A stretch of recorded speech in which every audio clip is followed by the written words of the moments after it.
नमस्कार, मैं पवन कुमार और आप देख रहे हैं आपका अपना चैनल द गुरु। आप वीडियो को लाइक करने के साथ साथ शेयर ज़रूर करें और आप चैनल को सब्सक्राइब ज़रूर कर लें ताकि आपको नए नए वीडियो मिलते रहें। चलिए प्रारंभ करते हैं आज का वीडियो। आज का हमारा टॉपिक है संसद। ये कक्षा 12 की पॉलिटिकल साइंस के खंड ब की सेकंड यूनिट का टॉपिक है। यह कक्षा 12 के स्टूडेंट्स के साथ साथ प्रतियोगी परीक्षाओं की तैयारी कर रहे स्टूडेंट्स उनके लिए भी बहुत महत्वपूर्ण टॉपिक है। तो आप इस वीडियो को साथियों को ज़रूर शेयर करें ताकि उनको इसका लाभ मिल सके। हम साथ साथ इसके जो पर्सन हैं बोर्ड परीक्षाओं में आए हैं उन पर भी चर्चा ज़रूर करेंगे जहाँ पर ये पर्सन आए हुए हैं। चलिए हम प्रारंभ करते हैं आज का टॉपिक संसद, यानी सबसे बड़ी नीति निर्माण करने वाली संस्था। किसी भी लोकतांत्रिक शासन में सरकार के 3 अंग होते हैं। इनकी चर्चा हमने छोटी क्लासों में कर ली है, व्यवस्थापिका, कार्यपालिका और न्यायपालिका। व्यवस्थापिका के प्रत्येक देश में अलग अलग नाम हैं। ब्रिटेन में इसका नाम पार्लियामेंट है, अमेरिका में इसका नाम कांग्रेस है, जापान में डाइट, जर्मनी में बुंडेस्टैग, ईरान में मजलिस। भारत की व्यवस्थापिका को संसद कहते हैं। अनुच्छेद 79 के अनुसार गठन हुआ है। अनुच्छेद 79 में कहा गया है कि भारतीय संघ के लिए एक संसद होगी जो राष्ट्रपति और 2 सदनों से मिलकर बनेगी। संसद के 3 अंग होंगे, राष्ट्रपति, लोकसभा और राज्यसभा। राष्ट्रपति भारतीय कार्यपालिका का संवैधानिक मुखिया होता है। यह संसदीय प्रणाली जो यहाँ लागू है यह कहाँ से ली गई है? ब्रिटेन से ली गई है। ये ध्यान रखें, संसदीय प्रणाली हमारे जो यहाँ लागू है ये कहाँ की देन है? ब्रिटेन से ली गई है ये। अब हम इसके बाद में बात करते हैं इसका बैकग्राउंड, पृष्ठभूमि। 1833 के चार्टर अधिनियम से 1935 के भारत शासन अधिनियम तक इसका विकास हुआ है चरण वाइज। 1892 के अधिनियम के द्वारा गवर्नर जनरल की विधान परिषद में अधिकतम सदस्यों की संख्या 16 की गई। इनमें से 4 का अप्रत्यक्ष निर्वाचन होगा, ऐसा उल्लेख किया गया। इसके बाद में 1909 का एक्ट आया। इसमें क्या था? इसमें जो अधिकतम सदस्य संख्या जो है वो 60 कर दी गई। सदस्यों के अधिकारों में कुछ वृद्धि की गई। इसमें एक नई बात हुई थी, सांप्रदायिक निर्वाचन प्रणाली प्रारंभ हुई थी। कई बार पूछा जाता है सांप्रदायिक निर्वाचन प्रणाली कौन से एक्ट में लागू हुई थी? 1909 के एक्ट में। इसके बाद में आया 1919 का एक्ट। इस अधिनियम में क्या बात कही गई थी? केंद्र में द्विसदनीय विधानमंडल की स्थापना होगी, जो आज भी द्विसदनीय विधानमंडल है। इसमें एक था राज्य परिषद और दूसरा था विधानसभा। अधिकांश सदस्यों का निर्वाचन प्रत्यक्ष रूप से होगा, ऐसा 1919 के एक्ट में उल्लेख किया गया। इसके बाद में आया बड़ा जो अधिनियम 1935 का। इसमें क्या कहा? इसमें जो केंद्र की द्विसदनीय व्यवस्था जो 1919 में तय की उसको यथावत रखा गया। सदस्य संख्या और उनके अधिकारों में वृद्धि की गई, यानी सदस्य कुछ बढ़ाए गए, कुछ अधिकार भी बढ़ाए गए उनके। इस समय भी केवल 15% व्यक्ति वोट देने के अधिकार रखते थे, यानी सभी व्यक्ति जो है वोट देने के अधिकारी नहीं थे। कुछ एक सदस्य ही जो है वोट डालते थे, यानी बहुत कम मतदाता थे वोट डालते थे। इसके बाद में ये जो चार्ट दे रखा है, इस चार्ट को आप समझ लें। इसमें संसद को समझाया गया है कितने कितने सदस्य कौन कौन से भाग से निर्वाचित होके आते हैं। तो संसद के जो 3 भाग हैं, राज्यसभा, राष्ट्रपति और लोकसभा। राज्यसभा में जो अधिकतम सदस्य संख्या 250 होती है और वास्तविक सदस्य संख्या 245 होती है। हम वास्तविक की बात करें, वास्तविक सदस्य संख्या 245 में से मनोनीत 12 होते हैं और निर्वाचित 233 होते हैं। और इन 233 निर्वाचित में से राज्यों से 229 आते हैं और केंद्र शासित प्रदेशों से 4 सदस्य निर्वाचित होकर आते हैं। इनमें से 3 दिल्ली से और 1 पुदुचेरी से निर्वाचित होकर आता है।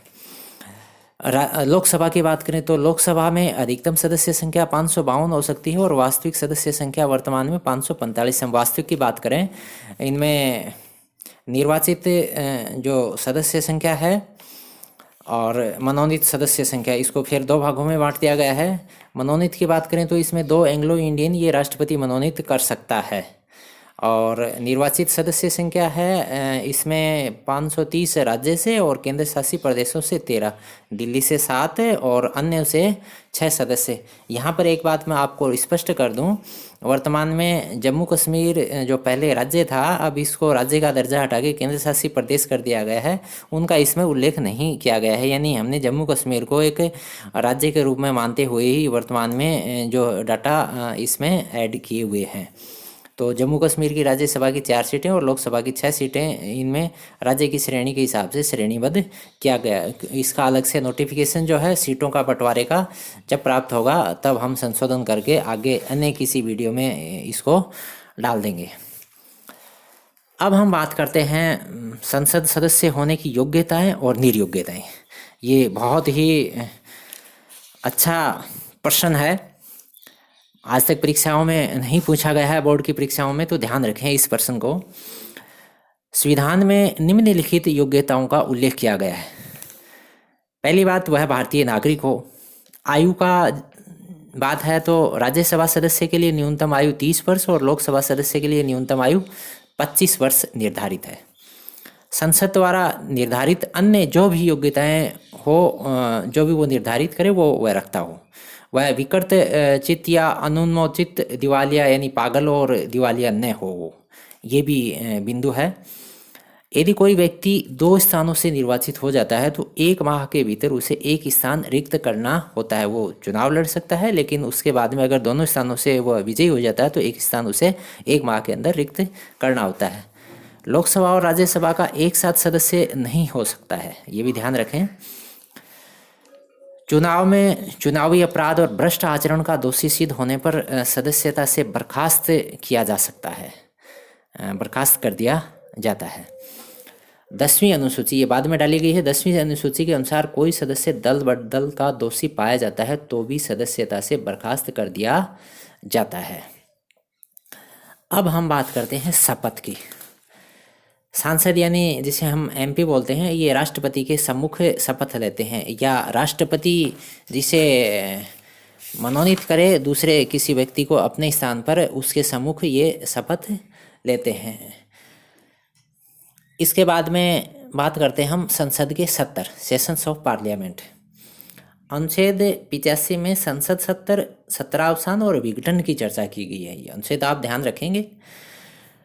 2 सत्रों के मध्य 6 माह से अधिक का अंतराल नहीं होना चाहिए, ये भी ध्यान रखने की बात है। भारतीय संसद में प्रति वर्ष 3 सत्र या अधिवेशन होते हैं। पहला बजट सत्र जो फरवरी से मई के मध्य होता है, दूसरा मानसून सत्र जो जुलाई से सितंबर के मध्य होता है, और तीसरा शीतकालीन सत्र नवंबर से दिसंबर के मध्य होता है। संसद सदस्यों की कार्यवाही को स्थगित करने का अधिकार संबंधित सदन के पीठासीन अधिकारी को होता है। यानी लोकसभा का पीठासीन अधिकारी लोकसभा अध्यक्ष और राज्यसभा का पीठासीन अधिकारी उपराष्ट्रपति।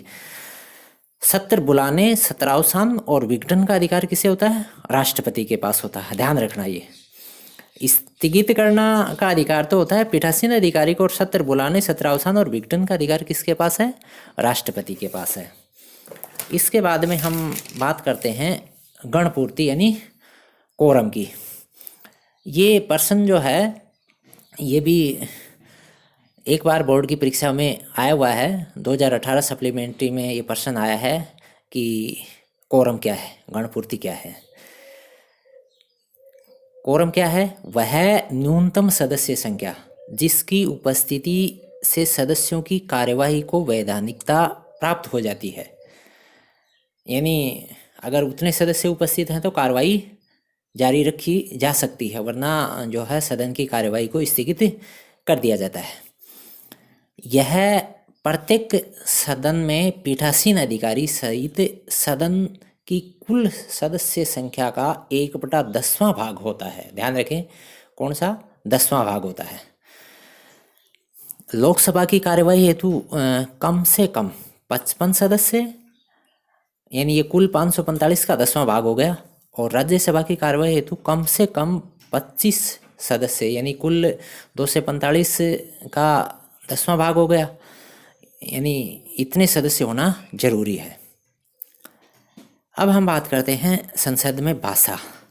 कार्य संचालन की भाषा हिंदी और अंग्रेजी रखी गई है, और पीठासीन अधिकारी किसी सदस्य को अनुमति देकर मातृभाषा में भी बोलने की इजाज़त दे सकता है। यानी अगर कोई सदस्य अनुरोध करता है कि वो हिंदी और अंग्रेज़ी में भाग नहीं ले सकता कार्यवाही में, तो उसको पीठासीन अधिकारी उसकी संबंधित मातृभाषा में बोलने की इजाज़त दे सकता है।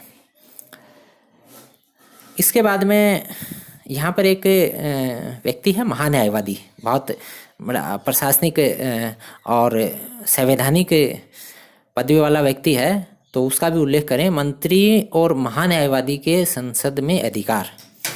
अनुच्छेद 88 के अनुसार प्रत्येक मंत्री और महान्यायवादी को यह अधिकार है कि वह संसद के किसी भी सदन में बोलने और कार्यवाही में भाग ले सकते हैं। यानी मंत्री भी भाग ले सकते हैं और महान्यायवादी भी। किस में भाग लेंगे? वहाँ बोल सकते हैं और कार्यवाही जो हो रही है उसमें वो भाग ले सकते हैं। लेकिन यहाँ कुछ एक डिफरेंस है, वो ध्यान रखें। महान्यायवादी को सदन में मतदान का अधिकार नहीं है। मंत्री अपना मतदान संबंधित सदन में ही करेगा। मंत्री दूसरे सदन में जाके भी कार्यवाही में भाग ले सकता है, लेकिन अगर जब मतदान की बात आती है तो मतदान वह कहाँ करेगा? जिस सदन का वह सदस्य है वहाँ जाकर ही मतदान करेगा। महान्यायवादी यानी एडवोकेट जनरल जो होता है वो मतदान का अधिकारी नहीं है, यानी वो मतदान में भाग नहीं ले सकता है। वैसे ही वहाँ कार्यवाही में भाग ले सकता है। तो आप ये दोनों में डिफरेंस जो है वो भी ध्यान रखें। तो ये संक्षिप्त जो टॉपिक है इसको आप देखें। इसके बाद में हम अगले वीडियो में, क्योंकि वो विस्तार पूर्वक होगा, उसमें संसद के जो क्या कार्य होते हैं उनके ऊपर हम चर्चा करेंगे। तो शीघ्र ही वह वीडियो पेश कर दिया जाएगा। आप हमारे चैनल को सब्सक्राइब जरूर कर लें ताकि जो भी नई वीडियो तैयार हों तुरंत आपके पास पहुंच जाएं। धन्यवाद। जय भारत।